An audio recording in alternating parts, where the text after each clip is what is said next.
everybody, welcome to the University of Guelph Arboretum. It's a beautiful sunny day today. My name is Kitty and behind the camera there, that's Jenny. Hello! And because it's so lovely and warm today, we thought we explore a topic that we really like to talk about, and that is all the reptiles and amphibians we have here in Ontario.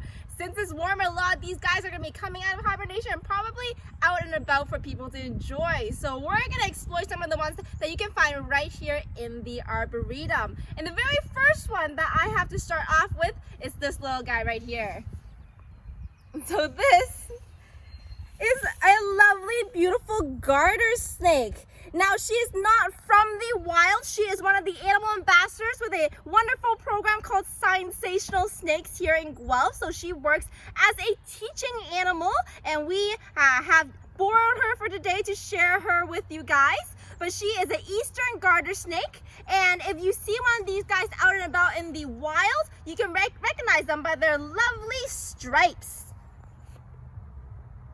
And we can even see this on our reptiles in your neighborhood biodiversity sheet. So we make a number of different biodiversity sheets here at the University of Guelph Arboretum on all sorts of topics, including one on reptiles.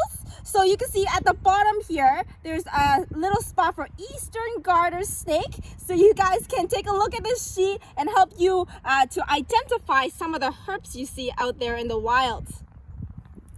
Now, this lovely garter snake here is one of the most commonly seen types of reptiles that we have here in Ontario. They love to come out and bask in the sun, so you'll see them sometimes just out and about on your lawn maybe. But for such a common species, unfortunately, they get kind of called the wrong name a lot of times. I've heard these guys called things like grass snakes because people see them in the grass, or garden snakes because people see them in the garden, or even gardener snakes, although I have no idea why because I've never seen one garden on account of the lack of arms. But the proper name for these guys is actually eastern garter snake, and they've earned this name through kind of a funny way. See, back in the day, men used to wear these garters, and these garters were nice and lovely and stripy, and they used them to help hold up their socks.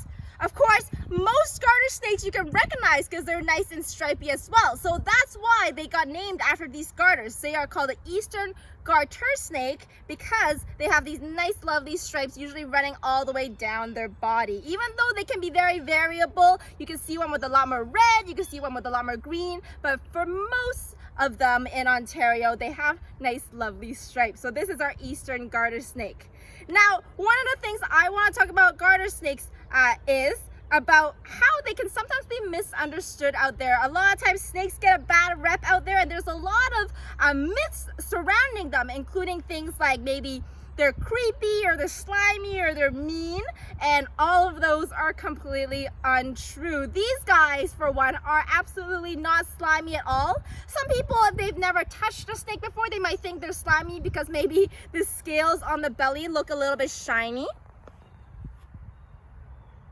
So that might be why people think they are slimy to touch, but that actually could not be further from the truth. Snakes actually have no sweat glands or any oil glands anywhere on their entire body, so they're always completely dry. In fact, I'm much slimier than this lovely snake here. You are much slimier than this lovely snake here. We're all much slimier than snakes. You know, when you're maybe running on a hot sunny day like today and you get all sweaty, and maybe if you touch the window pane, you leave disgusting little fingerprints on the glass. That's because our hands and our skin are full of oils. You know, these guys at the Sensational Snakes facility, they live in glass enclosures and they move all up and down the glass, and they usually leave no trace at all. So they are much cleaner than we are. Now, of course, another common myth surrounding snakes is that they're maybe really mean and they can hurt you by biting you, and that also could not be further from the truth. They are nice, lovely animals. You see, this little guy is very sweet, and they do not want to hurt you. If you see a snake they are much more scared of you than you are of them, because you are much bigger than them. You could do a lot more damage to them than they could do to you. In fact, they are very likely not going to bite you. If anything, they're gonna want to run away from you because they're scared. The only reason they have to bite you is if maybe you cornered it and you try to pick it up and it had nowhere to go. It may bite you in defense of itself, in order to protect itself, just like any wild animal would. And of course, snakes, they have really sharp teeth, but their teeth are also really tiny. So if they did bite you, it probably wouldn't do a lot of damage. These guys have super tiny teeth, so small, in fact, they actually can't chew their food. When they eat, they bite down once and they have to swallow their prey whole. So if you ate breakfast today, I guarantee you've probably bitten down more times today than this snake has its entire life. And speaking of its food, these guys are a wonderful addition to have in your neighborhood because they eat all sorts of things. Garter snakes are not super picky. They'll eat things like frogs and mice and all sorts of things. And that means they're a really good source of rodent control in your neighborhood. So rodents, of course, if there's an excess of rodents, they can be harmful in that they can carry disease or other things like that. But snakes are very good at controlling prey populations, so they are really important parts of our ecosystem to have around. And they are definitely lovely animals. You can see how sweet this little snake is. Look at her face. Of course, this garter snake here is an animal ambassador with Sensational Snakes. So they're pretty used to being handled by people, so people can get up close and personal with them. If you see a wild snake though, you probably don't want to pick it up like I'm holding this lovely animal here, because they're probably not going to be very used to being touched with humans. So if you see a snake out there, definitely stop and appreciate it and think about how awesome it is. But you might want to leave it alone, and you can definitely admire it from afar because they are a beautiful animal. Now, I think we're going to say goodbye to this lovely lady, and we're going to get out our next special guest. All right, so our next special guest here, this is Matilda. And Matilda is a familiar sight to a lot of people. She is actually what we call an American toad. What a pretty lady. Let's zoom in on her face. She's pretty gorgeous, I can't deny her that. But Matilda here is a really cool animal to talk about because a lot of people know that some snakes may be venomous. We don't have any venomous snakes here in the Arboretum. We only have one venomous snake here in all of Ontario, and that's the Massasauga rattlesnake. They are a threatened species and they're a lovely animal, but we don't have any around in the Arboretum. But a lot of people use the word venomous and in the same way they use the word poisonous. And that's really funny because those two words are very similar, but they actually mean different things. See, some snakes can be venomous, which means that if a rattlesnake bits its prey, for example, its venom can hurt its prey. And poisonous is actually a different word altogether. Poisonous means that instead of a venom being injected in your body, poisonous means that if you were to eat something poisonous, you're going to be harmed. So nothing is injected in you, it has to be eaten. And the American toad here is a perfect example of a poisonous animal. So she's not venomous, she won't bite you to inject venom or anything like that, but she is poisonous. So that means that if another animal were to try and eat her, she actually has poison glands that can harm them. So that protects them from a lot of predators. And this is also another really lovely animal to have around. They're a lot more terrestrial than some frogs that you might see because their skin cells are a little bit more keratinized. So they can be found from a farther away from water than you might see some other frog species. But they're really awesome to have around because amphibians like this American toad are actually a really important bioindicator for the ecosystem. So what that means is that these animals and these species indicates whether an ecosystem is healthy or not. And that's because amphibians, they have really sensitive skin. They're really sensitive to any traces of pollution in their environment because their skin can absorb the pollutants through their environment. They have thin skin that allows them to absorb both oxygen and water through them. So it's really, really important that we keep our ecosystems clean and our water systems healthy in order to keep amphibians like this American toad and frogs and salamanders around, because they are an awesome animal. You can see just how lovely Matilda is. She's a pretty one. All right, so what I'm gonna do is I'm gonna put Matilda away and we're gonna switch on over to talk about our next lovely guest. All right. So we're gonna make a bit of a switch in just a second as Matilda goes away, and I'm gonna pass things off to Kitty. And you know what? We've talked so far about a snake and a toad, but there is another group of herps that a lot of people really like, tends to be a bit of a crowd favorite, and we have an example for you guys to meet just over here. Hey, buddy. So this is Steve, and Steve is a snapping turtle. So this is a species native to Ontario that you can see sometimes in the Arboretum. And Steve is one of 8 native species of turtles here in Ontario. And unfortunately, all 8 out of 8 species are listed. They're threatened or endangered, and that's a big problem. That's really unfortunate. One of the biggest threats for these guys is actually car collisions. You know, funnily enough, these guys, will normally spend most of their life in the water, on that nice pond that you might have seen driving by or something like that. But they will leave the water during the nesting season. The females actually travel out of the water on their search for the perfect place to lay their eggs. And that's actually when they're crossing roads and getting hit by cars. And you can see how this can be a problem, right? The turtles that are getting hit on the roads are actually females full of eggs. That means a single turtle that's getting hit is not just one turtle to the population. That's a mother and all the eggs she could potentially lay and all the babies she could potentially have. And turtles are such long-lived animals. These guys can live over 100 years old. So, that's a lot of years of egg laying for a potential turtle. So just that one turtle that gets hit makes a big, big difference to the population, which is pretty unfortunate. It's one of the reasons why these car collisions are so devastating to their populations. Though you know what? It's not all kind of doom and gloom. There's a good side to that as well, because that means that just one turtle can make a difference if you save it, right? So it works the other way too. If you manage to save a turtle from a car collision, you're not just helping one turtle, but you're helping all the eggs she has, all the potential eggs she could have in over like 100 years. So that's pretty special and can do a lot of good for the populations out in the wild. Now, there's a couple tips to kind of helping a turtle cross the road. One, you always want to move the turtle in the way it's facing.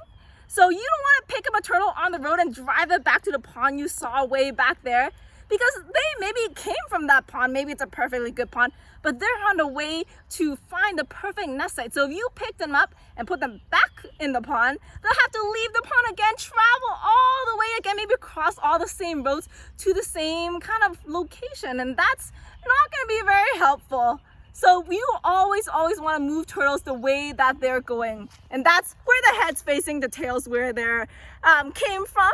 Another tip with most turtles here in Ontario is to move them. You can just pick them up by the sides of the shell, kind of like a sandwich, and just walk them across the road. But of course, Steve here is a species that's a bit of an exception to that rule. This guy, being a snapping turtle, it's a little hard to pick up like a sandwich. You see, these guys are called snapping turtles because unlike the other turtles who stick themselves inside their shell to protect themselves, and if you pick them up, they just get scared and stick themselves inside their shell, and it's not much of a concern to you. These guys, when they're scared on land, they'll snap at you, very powerful jaws to try to warn you away because they're scared, because they're trying to protect themselves. If you look at Steve right here, you can see he has a big shell on top of his body. But we'll see if he doesn't like this next part very much, so we'll try very quickly. But on the bottom, he has a very tiny shell, so that's called a plastron. And you can see for a snapping turtle, such big head and tail, he's not going to fit fully inside his shell. If he was on land and a predator flipped him over, he'd be a very easy meal. So these guys have another adaptation to kind of help them out with that, and that's they develop this nice, strong beak for snapping. And that's more of a defense mechanism than anything. So if you want to move a snapping turtle across the road, we do not recommend picking it up by the side of their shell like the other turtles. To keep yourself safe, there's a couple of techniques you can do. So one is if you have a car mat or a shovel, you can take that and kind of scoop the turtle up onto it and kind of just drag them off the road. That works really well. You move the turtle, you help save a snapping turtle, but you don't have to get close to it to touch it and keep yourself nice and safe as well. So that works. Another technique that you can do only if you're comfortable is you can do what we call a wheelbarrow. So their head or their neck can reach about halfway across their shell. So you don't want to put your hands anywhere in that kind of area. But right at the back of the shell, there's a little kind of lip, and they can't reach back there. So to wheelbarrow a snapping turtle off a road, what you can do is you can grab this little lip where he can't reach, and you can lift his back in, and you can just walk him across, kind of like a wheelbarrow. Just kind of like that. Steve is a little lazy. He's not the most athletic, but you can see how that kind of works as well. So that's another technique you can choose. And you know what? This is definitely a turtle we want to save here in Ontario. I know sometimes they get a bit of a bad rep as well and comment of their snapping nature, but we definitely want to protect these guys. The only reason they snap is because they're scared and want to protect themselves, and I think that's a fair enough reason. If we leave them alone, they're not gonna like chase after you, they're not mean or aggressive, they're only ever defensive. And we want to have lots of these around. We want to save as much as we can because, in a lake, if you're swimming in a lake, you want snapping turtles there. They're not gonna bite you in the water, they're not gonna snap at you in the water because they are much more agile, they're very fast swimmers. So if they're not concerned about you in the water, they won't snap at you, they're not scared. And in the water, they do a very important job in that they eat a lot of things we want them to eat. For example, they eat things like fish or frogs, or there's been records of snapping turtles eating things like porcupines or deer. I've even heard of a report of a snapping turtle eating a bear. And sometimes I go through this list and there's always a lot of skepticism. People don't believe me, Steve, as impressive as he looks, bear seems a little ambitious. Now the trick is these guys, when they're hunting for these things, they look for a very specific type of bear or porcupine or deer or even fish. They're looking for a dead one. These guys are scavengers, which is very handy because dead things don't move away very fast. They don't run away, so it's easy hunting. They don't fight back. So we want these guys in our water systems because they help clean up. They keep our nice, clean water and lakes good for swimming, and they're definitely just really important kind of garbage men of the nature world and the ecosystem. So definitely one we want to protect. And Steve is the last guest we have for you guys to meet today. And these are all species you can find right here in the Arboretum. So definitely next time you're out, especially on a nice hot toasty day where they might be out and sunny, keep an eye out for maybe herp like Steve the snapping turtle, or maybe a garter snake, or even an American toad hopping around. Yeah, and we want to make sure that you guys know that you can definitely do your part to help these animals, whether it is helping to move a turtle across the road or even just appreciating a snake, because one of the biggest threats facing these guys is that they are really misunderstood. So sometimes they are persecuted by humans. So we want to make sure that we do our part to protect these animals out in the wild. And we want to give one last big super thank you to Sensational Snakes, which is an animal education outreach group here in Guelph, and they have all sorts of lovely reptile and amphibian ambassadors to teach people all about these amazing animals. Steve's like, I want to be on the ground now. Yeah, so we'll put him on the ground so you can run around and have a good time. But thank you so much for joining us today, guys, and we will see you next week. Bye.